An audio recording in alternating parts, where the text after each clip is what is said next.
Hey, so I just wanted to answer the question, can I start a bookkeeping business with no experience? Okay, I get this question asked a lot, so I wanted to be able to just kind of demystify it, give you some confidence, and just reassure you that yes, you can start it with no experience. And we're going to talk about exactly how to do it today. Now, before we go into that, if you're an accountant or a bookkeeper and you want some help growing your business and reaching your goals for this year, go ahead and click on the link below to see exactly how I can help you out. Okay, it's going to take you to a link on my calendar to book a call with me, so I can walk you through what is the different things that you need to do in order to grow, and if it makes sense, we can even work together long term inside of the Six Figure Firms mentorship program. If that's you, go ahead and click on the link below and I'll see you on the call. Now, anyways, let's talk about like how can we get started? Like, how can you start a bookkeeping business with no experience? Now, there's two types of no experience, right? There's some people where they say they have no experience and they've never done any kind of bookkeeping, and there's some who say they have no experience with like no business experience, but they've been in the field. Maybe they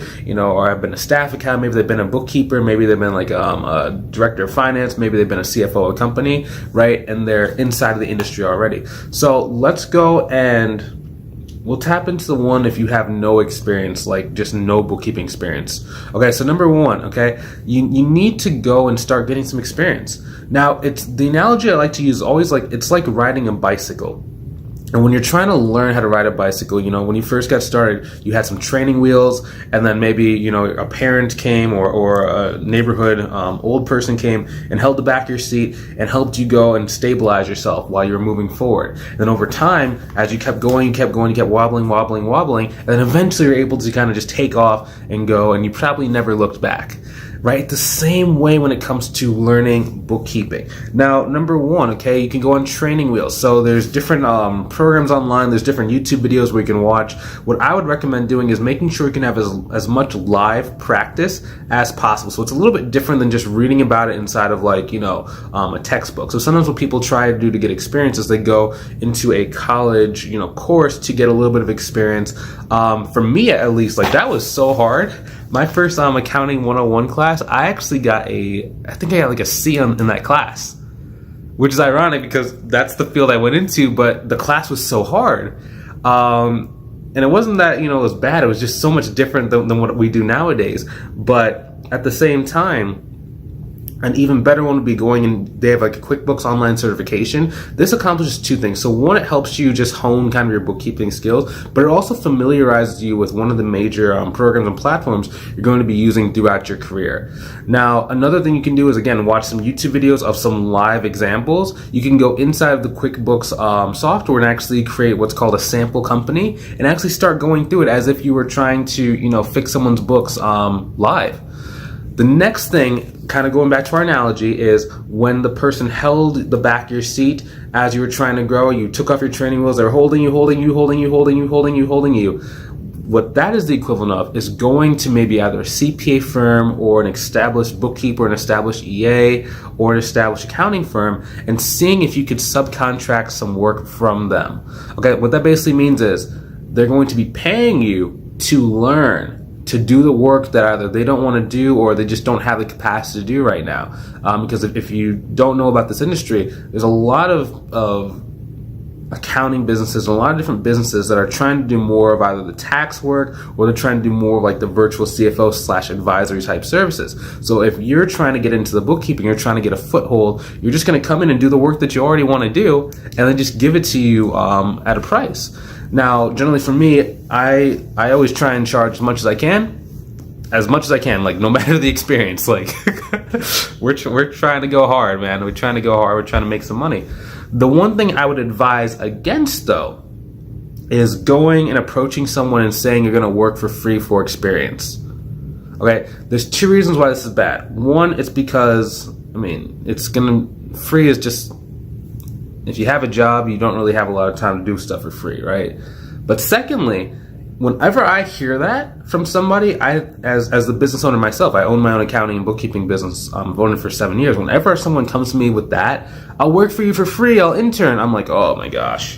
Because all I see and all I hear is headaches. Because I'd have to go and like train you, I'd have to follow up with you, I'd have to make sure this thing is moving you forward. I'd have to really just do a lot of stuff that I don't want to do. I'd rather just pay somebody else to do it who's going to have some more skin in the game because they're getting paid and because, they're just moving forward faster. So the point that I'm trying to make there is it's not about you working for free.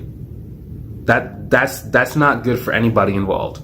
Because if you're getting stuff for free, oftentimes what happens is the person who's interning doesn't take it very seriously. And the person who is, holding the internship does not take it very seriously. So go in paid, okay? It's the only way you're both going to get a benefit from it. And it's the only way that you're really going to learn and take it seriously long term. Now, some examples of this. So for example, like Liv got, she just got started in the industry because she had been trying to do taxes off and on, and she had been doing like business consulting, but she always wanted to get into bookkeeping, and she was like really nervous because she's like, I don't really know a lot. I don't really know how to price it. I don't know what to say in order to get people to see the value. So all we had to do was I just gave her my pricing calculator. I give all my students a pricing calculator so they know exactly what to charge and how much the work is worth. Then I gave her what's called a sales presentation. We call it the 6-figure sales flow. It basically just shows you exactly what checkboxes you need to hit inside of the other person's mind in order for them to feel clear and confident about paying you a high dollar amount per month. Now, once she got them, she signed up a client. This lady had like a CPA who was already there, but that something happened to that CPA, and then Liv was able to step in and say, "Hey, this is how much it's going to cost. I can clean up all this data for you. Here's exactly what it's going to be." And then the lady's like, "Yeah." She didn't ask about, Liv's back experience. She didn't ask about all that. All she cared about was, I know Liv. I just met her like 2 months ago. I really liked her. She did a little bit of work for me in the past, and like it was good work. So now I need some help. So very, very easy. So yeah, you can start with that experience. Another thing to kind of note and to really take advantage of is relationship trumps everything.